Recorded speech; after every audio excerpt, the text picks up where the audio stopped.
Today, I'm going to be talking about how Justin Trudeau's resignation as Prime Minister will affect the Canadian election. Let's begin. Hello, welcome to Global Nationalism. I am a global nationalist. I support nationalism in my country, India, and in all countries around the globe. Today, I'm going to be talking about nationalism in a country outside South Asia. That country is Canada. Recently, Justin Trudeau has resigned as Prime Minister and as a leader of the Liberal Party, and he will not be standing for re-election in this year's election, October. And I want to give my thoughts on how I think that his absence from the election will affect the election, and I'll examine how other parties are placed at the moment. And yeah, let's get started. First, I want to discuss how this is going to affect the Liberal Party, with who could replace Justin Trudeau to lead Canada's Liberal Party. This is Canada's Deputy Prime Minister and Minister of Finance, Chrystia Freeland. She resigned from her post and ministry in December due to disagreements with how Justin Trudeau was reacting to Donald Trump's proposed tariffs against Canadian imports when he becomes president. And this was one of the reasons why Justin Trudeau eventually resigned, because many of his party members had been asking him to resign because he had become increasingly unpopular. And his foreign minister, Melanie Joy, on Friday said she would not take part in the uh, elect, uh, competition to see who will become the next leader, because Canada's ruling Liberal Party is looking for a new leader to replace Prime Minister Justin Trudeau, and the name of the winner will be released on March 9th. Finance Minister Dominic LeBlanc said on Wednesday that he also would not be running, citing the same reason.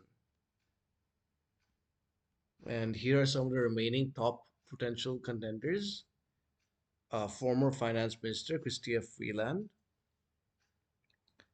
She was one of the most high-profile members of the government after Trudeau, and had been finance minister since August 2020 and helped craft the government's multi-billion dollar social spending program to help fight the COVID pandemic. And uh, I think that the amount of spending that Canada's government did in COVID-19 contributed to the inflation crisis that they have now. So is she gonna run? It's possible, but she hasn't confirmed. The former Bank of Canada governor, Mark Carney. The Bank of Canada is Canada's central bank. Their former governor, Mark Carney, is the only major candidate who is not part of the Trudeau government. His name has been circulating for years as a potential Liberal leader, thanks to his financial credentials. Carney said in a statement on Monday that he would be considering whether to run over the next few days. He worked for Goldman Sachs before joining the Canadian Finance Ministry in 2004. He was named Bank of Canada governor in 2007 and quickly had to deal with after effects of the global crisis in 2008. In 2013, he took over as governor of the Bank of England. And so I really don't know whether he would be a good prime minister, and I just can't say anything about him. Christina Freeland, I don't think would be good. She is very hawkish against Russia, very pro-Ukraine. So if she becomes prime minister, she will increase tensions with Russia, which is bad for Canada.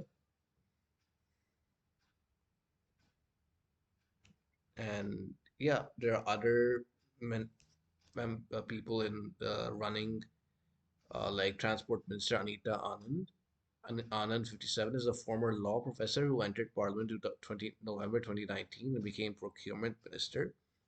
When the COVID pandemic struck in 2020, she led the effort to obtain supplies of personal protective equipment and tests at a time of enormous demand and also pushed for vaccine deals. The endeavor was largely successful, and in October 2021, Trudeau named her to the more high profile role of defense minister, charged with trying to stamp out a culture in the military of what the government has acknowledged is sexual abuse. So I think she seems like a good leader. Like she might be, doesn't seem to made major blunders.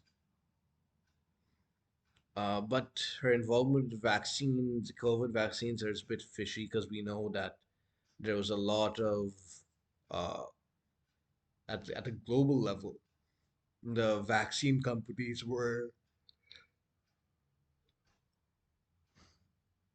not being very transparent with their vaccines, and have caused several side effects with some of the patients, and which weren't informed before they took it. So yeah, that's the only negative point I can see on her. Conservative part, the polls show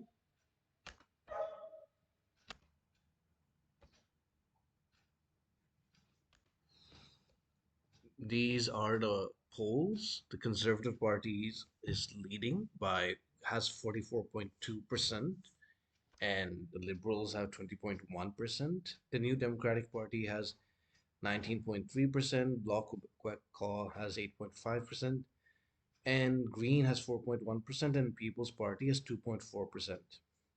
I want to talk about the two parties that I sympathize with, the People's Party and the Conservative Party. First, let's start with the Conservative Party's leader, Pierre Poilievre. He is a lifelong conservative, according to his website. He has served as a senior cabinet minister in Prime Minister Stephen Harper's government, which was the previous government before Trudeau. And he has been elected and re-elected to serve the people of Carleton as their member of parliament 7 consecutive times. He is running to be the Prime Minister of Canada. He will, and he supports small government and wants to build a business without red tape and heavy tax. And he has been against tax increases and uh, deficit spending, which he criticized the Liberal government for. And he's blamed the government for the inflation crisis, pointing out that the sharp increase represents an inflation tax due to which is caused by the spending by the government. And he says more than half of families in Canada say they struggle to just to feed themselves. He was one of the first voices to speak up against unscientific mandates and unacceptable limits on the freedoms of Canadians during the COVID-19 pandemic. And I'm glad to hear that. A lot of the I didn't agree with the vaccine mandates that Canada and many other countries imposed.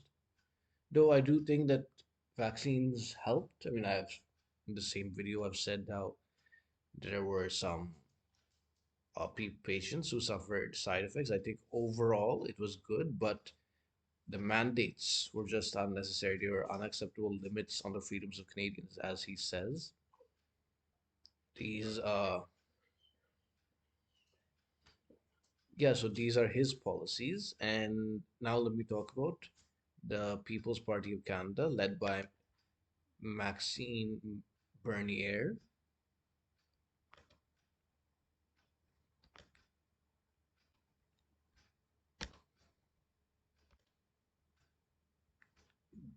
They bring together common sense, populism, classical conservatism, and libertarianism to create solutions adapted for the challenges of the 21st century. Their beliefs are basically freedom, responsibility, fairness, and respect. They are more of a nationalist party compared to the conservatives, who are just normal conservative party, and they want to keep Canada's culture and values. They don't want too many immigrants coming in, and I agree with them on that.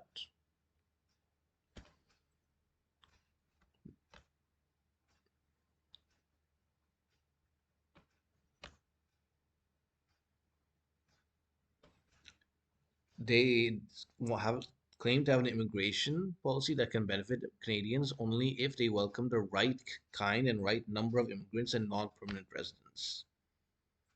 They want to impose a moratorium on new permanent residents for as many years as necessary until the housing crisis cool down. I agree with this.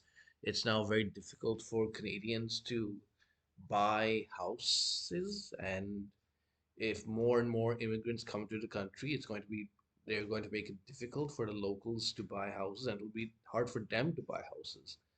So yeah, until that crisis ends, there should be a moratorium on immigration. He wants to reform the immigration point system and the related programs to accept a larger proportion of economic immigrants with the right skills in high value added sectors. Wants to tighten the selection process, um, and through background checks and face to face interviews. Wants to deport illegals. Great. I hope they do that. These include foreign temporary workers, foreign students, asylum seekers, and visitors who are staying in Canada after their visas have expired. Yeah, they have to be deported. So we can see that he speaks more about immigration than Pierre does. And while Pierre talks more about economic issues. And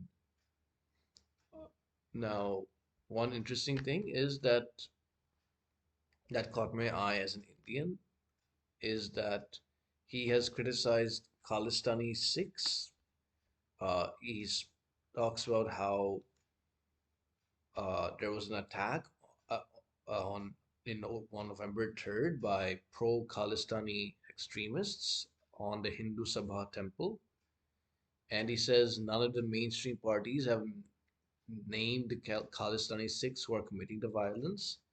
They are afraid to offend some voters, and even though Khalistani supporters are a minority of Sikh Canadians, that is an important point. I'm glad he knows that. Most Sikh Canadians are not Khalistanis, but and they are a minority. But parties, both the Conservative and the Liberal Party, are not criticizing them despite their criminality. And I hope that that's one good reason why I think it'll be good for Canadians to elect him because he could deport these Khalistanis and along with uh, Indian other Indians who are overstaying their visas, it'll prevent this uh, conflict from growing in Canadian soil.